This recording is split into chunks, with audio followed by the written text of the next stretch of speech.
No worries.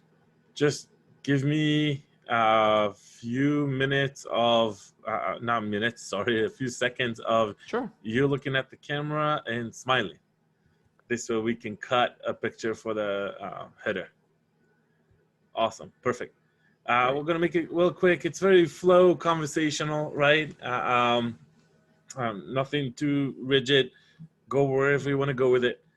I'm going to intro us in and give you a couple minutes to tell the audience about who you are. Sounds good? Okay. Yep. So just do intro, tell, and then it's just kind of casual talk from there. Yeah. Cool. Let's do it, man. I'm ready.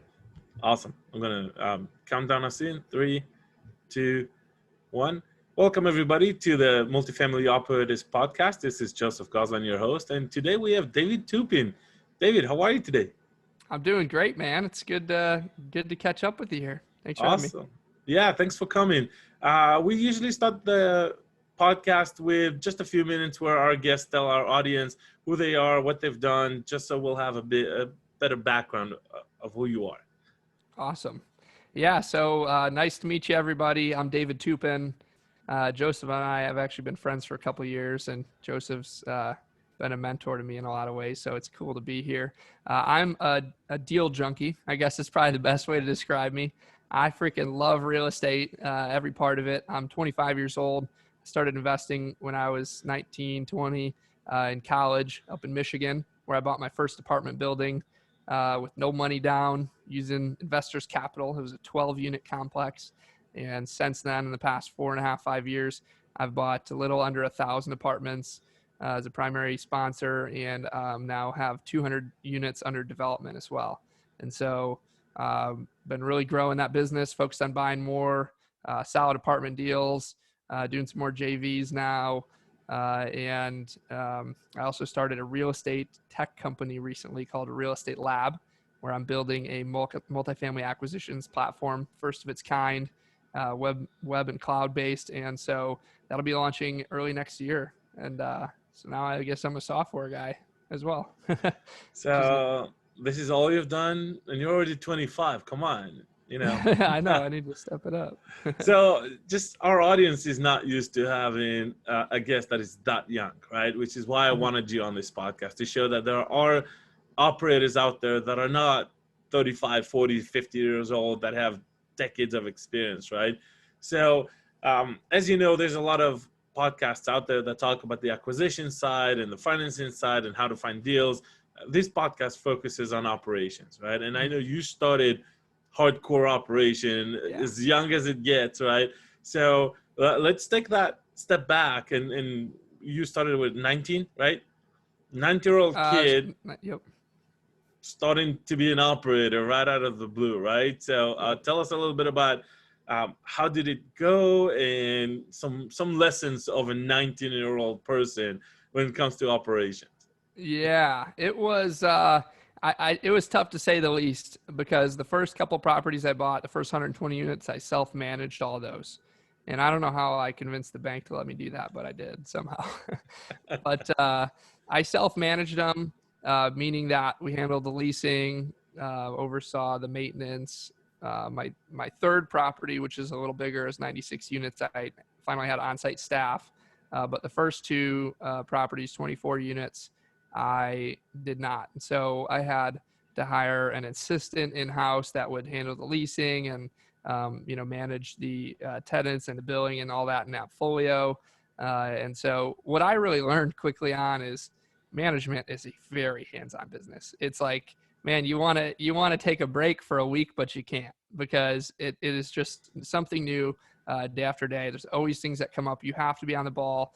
And it just showed me that it's very easy to drop the ball and to let a property go if you're not paying attention to it. It's very easy for it to start trending downwards instead of upwards. And so what I noticed is, everyone that's buying apartments and syndicating and whatnot, we all have these great plans to bring the rents up and to improve the properties and to do all these great things. But there is so much work behind the scenes that goes into that, and execution is key. So I learned that the hard way. School of hard knocks, man, getting into it. That's great. And as a 19-year-old kid, and you can always say, you know what, not for me, right? Right? The hell with it. I'm going back to live with mom, or I'm going Yeah. to school and get a degree and just get a job. What got you through all those obstacles? What got you through all the pain? Because there's a lot of pain in what we do. But it takes a special kind of person to persevere through all that and still want to buy more, right? Yeah. So what was it for you? What got you through all the pain? Yeah, I mean, you know me a little bit. I'm just like highly motivated to continue growing, and I wanted to keep buying more and more properties. And for me, it was just like that was just the only option at the time. I mean, I probably could have hired a management company, but I did it myself on those first couple properties. I instead of charging 8 to 10% on the small properties, I charged like 4%. So I really wasn't even making as much as I should. But I did it because I really wanted those first deals to go well and to get a lot of money to the investors. And so I also knew that being hands-on for a little while would probably slow me down and buying other deals. But what it did was I learned so much. And so, and funny you say that because I actually did live with my mom and my parents, right? I was living with them. So you could probably recall me put that around with a car and down to the properties to go change a light bulb outside or whatever. I was that hands-on. I was doing a lot of little things every day. Sometimes I'd even go in and paint a unit to save some money. I'd do it myself.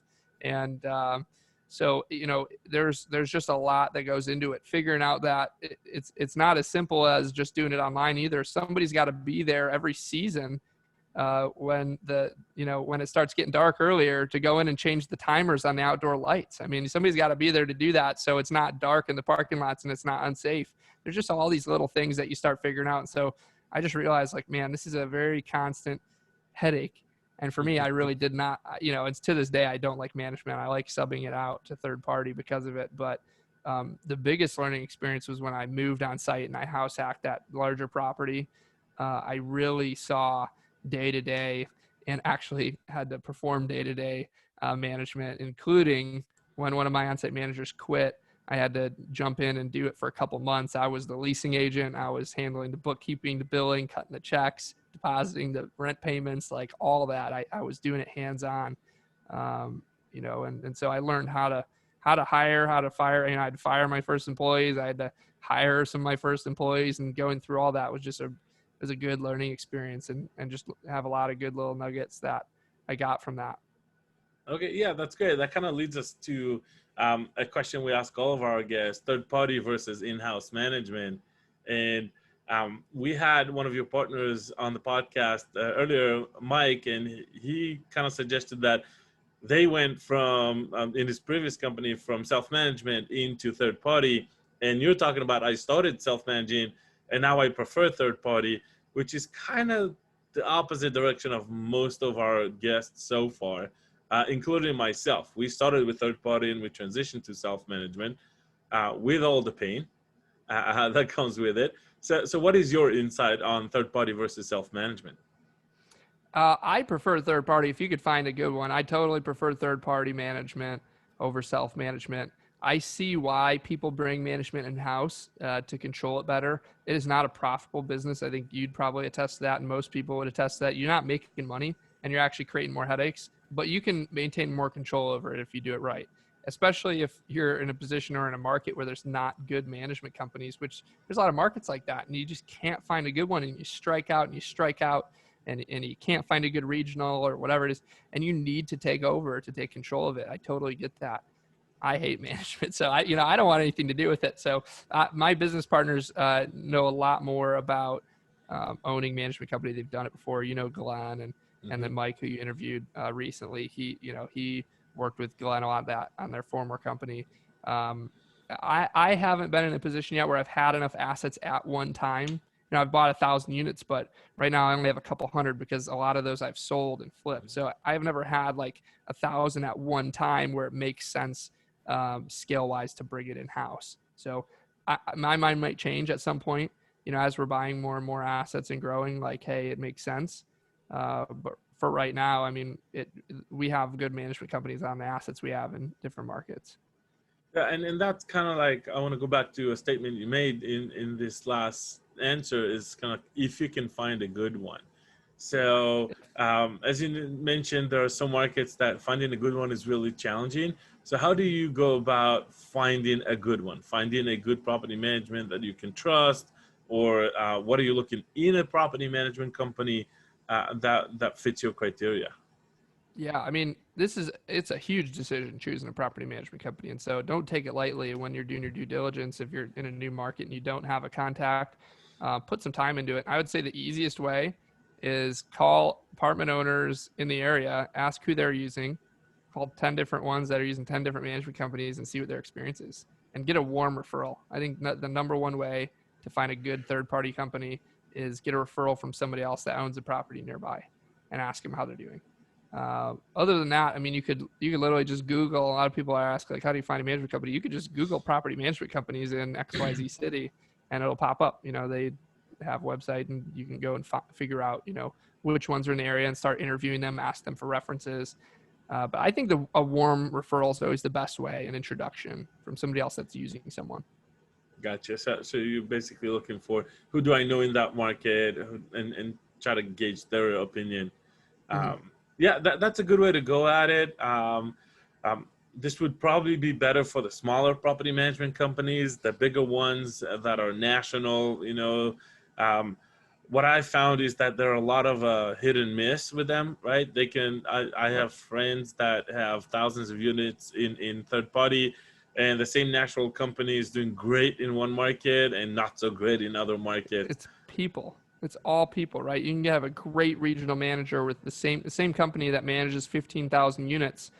Let's say in DFW, Texas, Austin, and San Antonio, they might do a great job in Dallas because they have a really great regional on your property and some good on-site staff, but they might do terribly in San Antonio where they have, the employees aren't so great, so it's people. People is everything. And so I can see why, once you get to scale, you want to bring it in-house because you could then control and go hire the right regional, hire the right on-site, and you're more in control of that. Makes sense completely. Yeah. Okay, that's great. So you're currently working with property management companies, multiple property management companies, right? So how do you work with them, right? How does it look like? How often do you meet? Who do you meet with? Do you talk to the regional? Do you talk directly to the on-site managers? How does that work for you guys? Yeah, I'm gonna say we here, but Mike, you interviewed, he does most of this and the asset management takeover. I do most of the work up until closing and then kind of hand it off. But in the past I have done it, and I'll explain kind of how Mike does it a little bit further. But we just stay in constant communication with them. We have spreadsheets and tools that we use to track all different kinds of metrics. And so every week when we get our owners reports and our cash position documents, we'll go in and we'll input these into our spreadsheets that track all this data and help us asset manage. And so we maintain close oversight on the metrics. We track every single lease in our spreadsheets as well. We input it and we'll get to see, hey, is it a renovated or non-renovated unit for this property? What was the original lease? What was the last lease rate? What's our increases over each of them? So we're looking diligently at every single lease. And then we're communicating a couple times a week with the regional. And then we're also talking, once a week or sometimes more or less with the on-site manager themselves. And so we're actually talking to them. And then the next thing we'll do is we'll do site visits every month, every property, and ensure that, they're not missing things. There's always little things that get missed. And nobody will ever take as good care as the owner or care as much as the owner. And so you just have to understand that going in that they're not going to be perfect, and you kind of have to babysit them a little bit. And so we'll walk through the property and say, hey, well, you missed this, or this balcony is getting a little worn down. You need to paint that, or hey, this sign is hanging, needs another screw, little things like that. And I think that's the attention that takes to run a nice property. Really need to be hands-on with the management company and babysit them and make sure you're holding them accountable to the plan. You can't just expect to hire them and everything's going to go great. I mean, that's just, I would love for that, but in my experience, it's not how it works. That's wishful thinking, right? Wishful thinking. So tell me a little bit about those benchmarks that you guys are measuring, right? It sounds very interesting for our audience to know what kind of things you're tracking, right? So you mentioned the leases. So I'm assuming you're looking at, what's the difference between the established market rate and then what the actual rate is that you got leased in. And when you turn, you see if you get the bumps that you expect from the renovations. But what other market benchmarks or property benchmarks you guys are looking at? Yeah, so some of the biggest things we're looking at are what are our renewal rate increases versus new leases. How much are we increasing the renewals versus how much are we getting a bump when we have a new tenant coming in? And then we further divide that up into renovated versus classic units, and for each category. And so we're looking at those, and that's in terms of the rents. We're also every month comparing our actual financial performance in terms of every expense category to our budget or to our original underwriting. How are we progressing? And then how close are we on our average collections and revenue and other income every month compared to our budget? So we're kind of lining it up side by side and putting that into our tracker and then looking at that. Another thing we track that, might seem a little more rudimentary, but we still do it every month, is we charge asset management fees on deals we syndicate. And that fee does not always get paid on autopilot, right? You can tell them, hey, every month send me this fee. You'll notice every month they'll pay their self the property management fee before they pay the asset management fee. And so, once you start getting multiple properties, we need to make sure we're collecting our fee and our income there. So we have a tracker every month to ensure that the check comes in or the wire is sent for our fees, and making sure that gets paid. And then we're tracking, our past 4-quarter of distributions to our investors and ourselves. We're tracking that actual to budgeted, and hey, what's our next budgeted distribution, and what does our NOI need to be every month to hit that? And then on top of that, we were tracking our monthly NOI and T3, T6, T12, and what's the current valuation of the property based on that at all times. Gotcha. Okay. Yeah, that makes sense. You look at all the parameters, and you also look at the big pictures, right? What is the property value?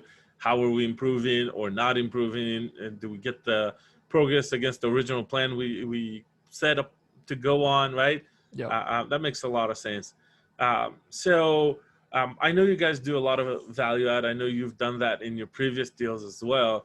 One of the questions we repeat and ask our guests is kind of like, when you come into a value add project, other than increasing rent and implementing RUBS, which is an answer almost everybody gives us, right?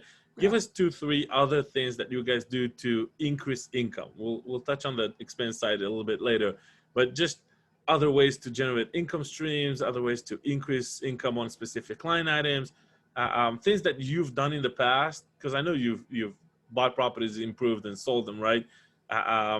Where was the best bang for your buck other than RUBS and rent? Yeah, I mean, once you have rent and you're doing RUBS, and you have your other main, like say there's storage on site, and you start collecting. I just bought a portfolio of 11 apartment buildings. Most of them have basements. This is up in Michigan, and they they have storage, but they weren't being charged for. So we're going to go in and implement a plan to start charging back for the the cage storage lockers in the basements, stuff like that. I mean, I think once you have your other income in line and you're collecting, if you look at it on a per unit basis, I'd say most properties on average collect between, well-managed properties with a good management company will collect between 300 to 500 per unit annually. And other income, if you're below that 300, I think there's room to grow. If you're above that 500, like, you're doing a hell of a job. And so if you're in that range, I think what people then, the next level of this that people forget about is that, once again, the people aspect of things. And, you obviously you budget in when you're buying these properties, what's my, potential loss to lease concessions, bad debt, and all that stuff. And our rent collections, we obviously focus on, but how can we improve like resident retention, right? And how do we improve when we have renewals or lease up, new leases? Like, how do we improve people staying longer, less vacancy, more retention? Like, it's a people thing. People will stay there if they really enjoy living there. The property's always kept clean. So, like, paying attention to the little things, always keeping a clean property. Like, I'll pay extra for cleaners just to have the common areas always looking great and feeling good, and no trash around the property, stuff like that. And then making sure your on-site team is really on top of their customer service. and not dropping the ball. And I think you'll just see naturally over time, like you're already doing all the other income. I mean, there's no secret to that. There's things you can do to add, you could add a cable contract, whatever, to bring more income. There's all these things that people know about, but like at the end of the day, what is your service like? Are you running a good property? If you were to walk through there and lease an apartment, would you enjoy that experience? Would you enjoy living there? Do you feel safe? Those kind of things. I think people forget about the fact that we're providing housing to people, not just looking at spreadsheets. So if you can improve that over time, I think you'll see that your net income will just naturally go up. Yeah, I think you're spot on. A lot of people that I've talked to in the past are always focusing on leases and leasing up and getting more leases and getting more traffic, but they kind of neglect the back door, right? There's no point in leasing 20 units if you lost 25. Yeah, exactly. Right.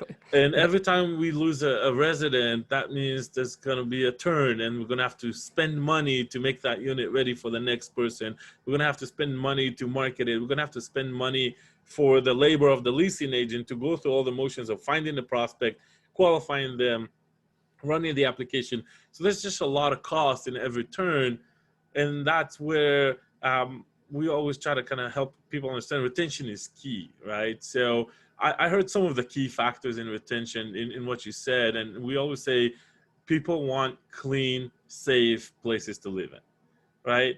And then, one of the things that I look at our team members and evaluating them is kind of like, if I walk around the property with them and they see a piece of trash on the floor, if they don't bend over, pick it up, right, then we got a problem. Yeah. Right. That's something that I expect them to do as they walk on the property, as they see trash. If the manager walks and see there's somebody had a little party last night and it's a little trashy outside, send our grounds guy immediately out there to take care of it, or send our maintenance guys, whoever we need to, in order to make sure that this gets picked up. Dude, and I can tell a good owner from a bad owner too, because I've seen people, I've driven properties with owners, that are showing me properties, and I see trash all over, and it's like, dude, you're the owner and you're not even stopping. Like, it doesn't matter if I'm by myself or I'm showing somebody, maybe a friend or another investor, like, you will always see me whenever I see a piece of trash on one of my properties. I will stop every single time and I'll pick it up and I'm going to go throw it out. Like, it doesn't matter how much. I'll spend an hour doing it if I have to, and then I'm going to go yell at my maintenance guy for not doing it. But, we typically like to hire people that and tell that to people we hire right away. It's the same thing. Like, you take pride of ownership. You pick up trash. Not only, it's good for the property, but it's good for the environment. But, you got to take good care, keep it clean. Exactly, and safe is the other thing, right? So when you look at exterior perimeter lights and all the maybe gates, fencing, all this kind of stuff to make sure that people feel safe is also very crucial on retention. So clean and safe are obviously the top two. Is there any other things that you guys do or you've done in your previous properties to increase retention, to kind of make the resident happy? I don't know, parties or giveaways or whatever. Give us some ideas for our listeners on how they can promote retention in their properties. Yeah, we've done some like giveaways, like gift card type of things.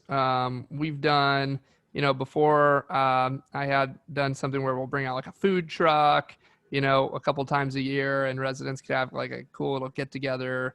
We'll have like little Christmas parties, stuff like that. Just fun things that the residents or their kids can get involved in. Halloween, we'll have some candy set out and some decorations, just making it feel like more like home, and just being really friendly with the residents. I think that's always a good thing to do. Yeah. Any creative things post-COVID that you guys have been doing? Because we also used to do the parties and the open houses and all that, but now we can't do that, right? It was very, very sad summer that we couldn't do a pool party, right? Yeah. And so on. So is there anything that you guys found a creative way in the Corona environment to still give something to the residents? Nothing that I specifically have heard about from our management company recently. So I don't have a better answer for that. But no, I haven't really put a ton of thought into, post COVID. I know they're probably still having some small gatherings and like some candy out on Halloween. I know they would do for people to stop in, but they got to wear their mask now and stuff. Yeah, the larger gatherings we can't do. So I think that's been something difficult. I doubt you're going to get all the residents on like a Zoom call, right, to join in. And if I've rented from apartments before. If I got invited to do that, I probably wouldn't personally. So I don't know. It's a tough question. It's something I think we all have to think about. Have you guys done anything a little different? I don't know. I think after 9 months of being shut down from the world, people might actually join the Zoom call. I know they might now. You're right. You're right. They might. Yeah. No. One of our properties is small enough. It's only 22 units, and it's a nicer, you could call Class A property. So what we did is we just bought a bunch of Halloween bags, like really small bags, loaded up with candy, and just hang a little baggie on each door. And we got so many great feedback. Oh my God, It was so nice for us. It was like Saturday morning for Halloween. That's a great idea. It was so fun to open the door and find the candy. Thank you for the candy. It's like the cost was, I don't know, maybe $3 a door. Yeah. It's nothing, but it made everybody so happy. And then that's the thing that if I could give advice on customer retention, it's never the big things. It's never the big gestures or the big parties. It's the small things, right? I think you nailed it on the head when you said customer service. But it also, whatever little things you can do for your residents. And there's a lot of those little things that you can still do during COVID. Yeah, I agree. Yeah, that gave me a good idea. We're going to do something like that for Christmas. I like that. Well, giveaways are easy, right? Because giveaways do not require gathering, right? So we will have, for Christmas, we will have a Christmas decoration party. Who's got the nicest patio, the nicest front door, or the nicest porch, or whatever. And then we'll give away either gift cards, or what we like to give away is TVs. Because if you look at the prices of TVs these days, they drop so low. Yeah, you buy a really nice TV for like $300. Or less, right? So it's like you can get 50-inch TV for like $150. Yeah. So usually every year I buy like 10 of them at least. Nice. And then we give them away in multiple occasions throughout the year. Cool. And then we do draws for gift cards, for paying on time, and all this kind of stuff. So we always try to make sure we engage the community. Even if right now we can't bring them all to us, we'll try to go out to them, and we'll try to reach out to them and talk to them. That's pretty cool. Yeah. So we talked about the income side of things. Let's flip the conversation to the expense, because as you know, in multifamily valuation, every dollar we increase in income and every dollar we reduce in expenses are practically equal, right? To the value of the property. So give us 2-3 ideas that you've in the past in your properties you've done in order to decrease expenses. Get more efficient. Sure. I think one of the couple biggest things, advertising costs can be reduced. And you see in bigger markets now on these, large properties we have. Before, when we were spending, ad dollars, $10,000 would go a long way, right? And now we're spending $20,000, $30,000, $40,000 for the same because these websites just increase, apartments.com, right? They increase their prices every year. And so now we're paying more for the same amount of advertising.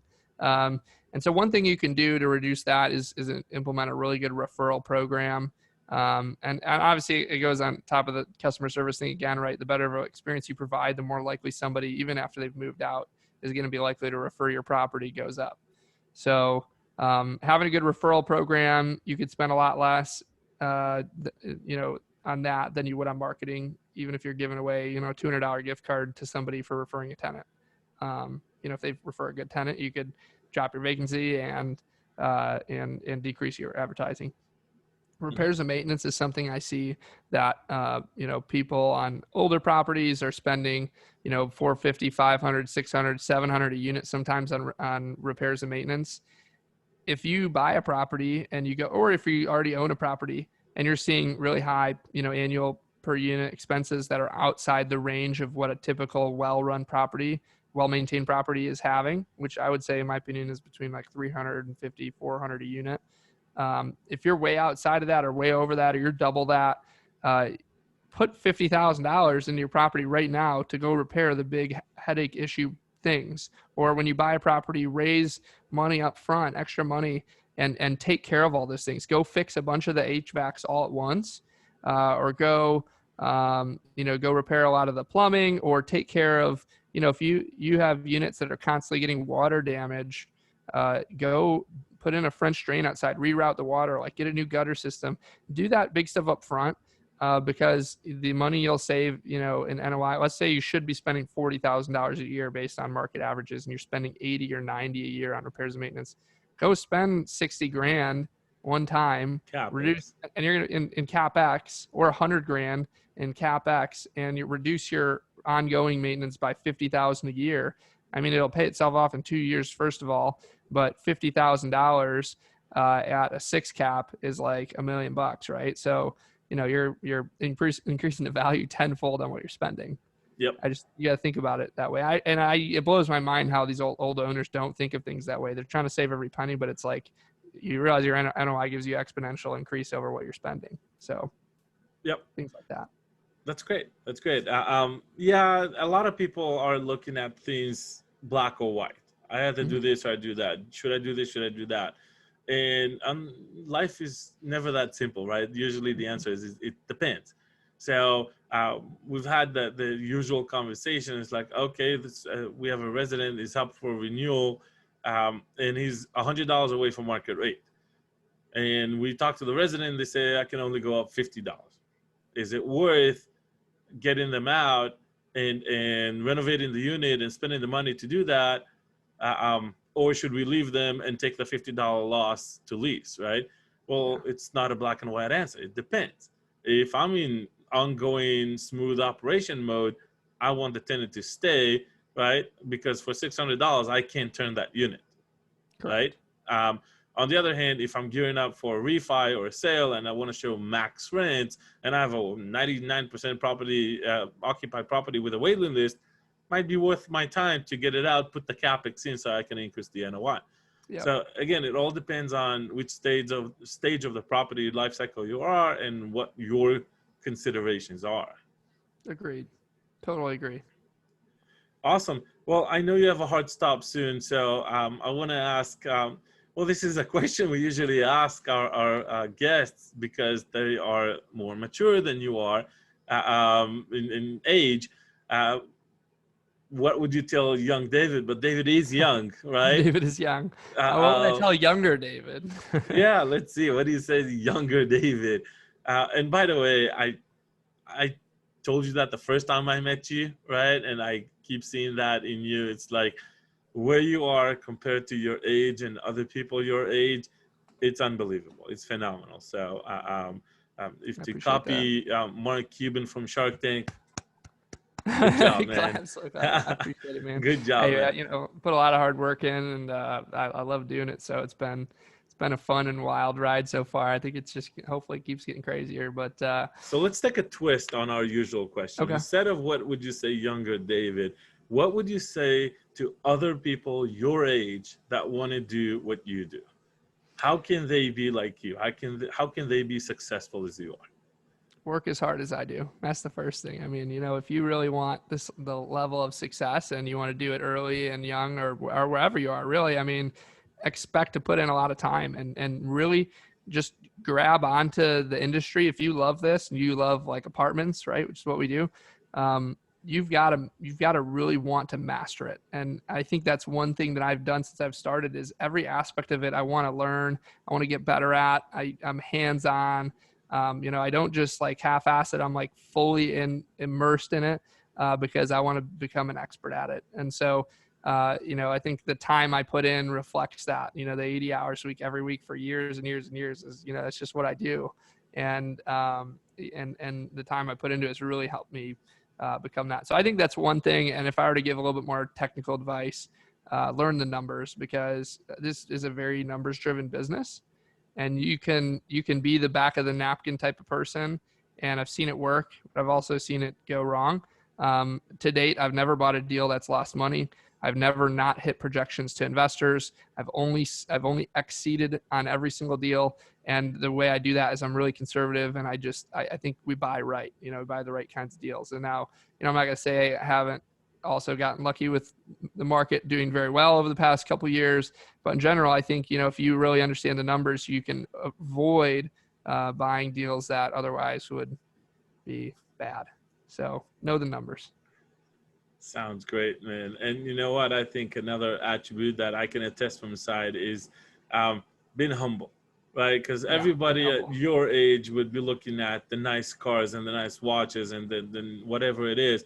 And you just said 10 minutes ago, if I see trash on the floor, I'll stop. I'll go pick up the Oh trash, yeah, even if it takes me an hour, right? So it's not only hard work, it's also the attitude of it's like, I'll get my hands dirty. I'll do whatever it takes, right? absolutely. And I share that same mentality with you, right? If I need to load the trash in the back of my truck or drag a trailer or, go put on some, maintenance Put your work T-shirt boots on. and Yeah, yeah, do it. do whatever you need to Do it, do. man. Uh, I love that. um, and we do that all the time. So it's kind of like, I think that's another very important attribute that you have that people your age could really gain from copying.